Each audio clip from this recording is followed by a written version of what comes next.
So I'm Cameron McDonald, I'm the head of the commercial division at Raine & Horne Dubai. What we're going to be running through today is I've had a couple of recent questions from some investors. The question is what to look for when buying a commercial property in Dubai. So essentially I run on the fact that there is two rules that you should be looking at. So let's go through rule number one. Rule number one is know your investment criteria. Know what your investment is going to look like, know what you want. So there's a couple of questions and a couple of things that you're going to want to look for.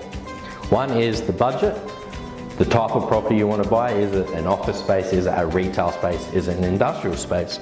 Now, what's the return that you expect? How do you want your money to work for you? And then the last one was what type of tenant you're going to want in that property. So let's see how all those things work together. Basically, the budget is going to determine what type of asset you're going to be able to buy. So if you're looking at a warehouse, you're going to be looking at a higher budget than what you would be if you're going to be looking to buy an office space or a retail space. Warehouse is a much larger, higher ticket price. Okay, so what we want to also know is that once you've sort of understood what your budget is, can you increase your budget? Can you get a mortgage? Is that capability there? Because if it is, maybe we can change the asset class which you're going to be looking to buy. Now, once you've worked out what your budget is, if you've stretched it with a mortgage, let's see what type of property you can buy within the different asset classes. So then you're going to turn around and go, with these types of properties, what type of tenants am I going to be attracting to the individual type of properties within the different asset classes? Sorry, we're going to be moving on pretty quick. Now, once you've worked out the different types of properties within the asset classes, within your budget, now we want to be looking at, are these properties going to give you the return that you're looking for? How is it going to be giving you the return on these? Is your money going to be working for you the way you want it to work for you? Because when you're looking at commercial real estate, that's all we're doing. We're looking at numbers. Now, that's what we're looking at. So let's look at, with the different assets, offices, retail, industrial, all return different amounts. Offices generally are around about 7% upwards. Retail shops 8% net upwards on a yearly basis. Industrial properties 10% upwards, some cases 15-16% on a yearly basis if you find the right property with the right tenant. Now, the different asset classes, clearly you're going to attract different types of tenants. So understand the type of tenants you're going to be attracting to your property, and now how your property is going to position in the market. Is it going to be attracting SMEs, for example, or multinationals, larger, more established businesses? So understand the different types of properties and the tenants that are going to be attracted to that property. So that needs to fall into, once again, your investment criteria. And the last thing that you want to understand is the type of tenant that's going to be attracted to your property. How are they going to pay? Are they going to be paying in 1 check, 2 checks, 4 checks, or multiple checks? So 1 check is a year in advance for people who aren't in Dubai. 2 checks, 6 months in advance. 4 checks is 3 months in advance. Now, multiple checks is on a monthly basis. Now, that's where the market is going, is heading towards 4 checks, but many landlords still looking at 1 to 2 checks. Now, the question that I've had recently, I actually had it today. I had a client, I was presenting 2 different retail shops to him for sale within Business Bay. So Business Bay is one of the main business districts of Dubai.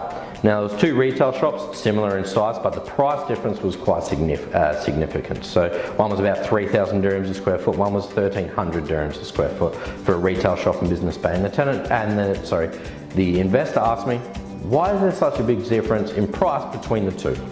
So it comes down to basically 2 simple questions. Number one is the property currently vacant, and what type of tenant is it going to attract?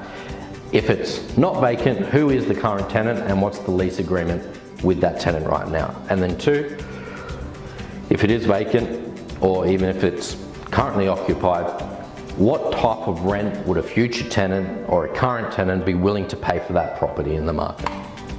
The way you determine that is you need to answer these next questions. One is location. So in Business Bay, you've got residential and you also have commercial buildings. So you want to work out, is it in a commercial building or a residential building? Okay? And then from there, what you want to know is, where is the shop located within that building? Is it in the lobby? Is it hidden away at the back? Or is it right on the front at the street, which is going to give great exposure to any tenant who's going to take it? That's going to determine the price. Size of the property. The reason why you want to know the size of the property is going to determine what type of tenant you're going to attract. If we're talking 500 square feet or 1,000 square foot, you're going to be talking smaller SMEs, smaller operators, maybe a F&B client, a burger joint, pizza shop, whatever, okay? Now, if we're talking 20,000 square foot, you're talking a whole different ball game, whole different type of tenant. You're gonna be talking a supermarket chain or a medical clinic. Now, 20,000 square foot, that might sit vacant much longer, even if it's in a great location, much longer than a smaller shop, because a smaller shop's probably there's gonna be more people looking for it, especially in the Dubai market. What you also want to understand is future supply. So the future supply of street retail, which is generally what we deal in, but you also want to understand is the future supply of retail coming into the market as a whole. With all the new malls being developed and new extensions to malls, you want to understand what the rates are there and how that's going to affect your investment. The last couple of ones is the surrounding properties, what's directly around the area. So if we're talking the business bay once again, we want to know the direct properties around, what's the catchment, what's the demographic, how many people living there, what's the disposable income, everything like that, because the tenant's going to want to know that, and the tenant's going to determine if that shop's going to be profitable for them or not. And the last thing is the surrounding competition. So if you have a smaller shop and you're trying to find an F&B food chain, you also want to know is how many F&B shops are around, how many burger joints, how many shawarma shops, how many pizza shops, all of these things as well. So because your tenant's going to want to know that, so you want to know that. And the last thing is the power. So the power available at the shop is going to determine what type of business can operate there, and that's simple. So you need to understand how much power a supermarket needs, how much power a burger shop needs, how much power a pharmacy needs. Everything's different, so you need to come to someone like me because I do know how much power these clients need. Now, the second rule is buy.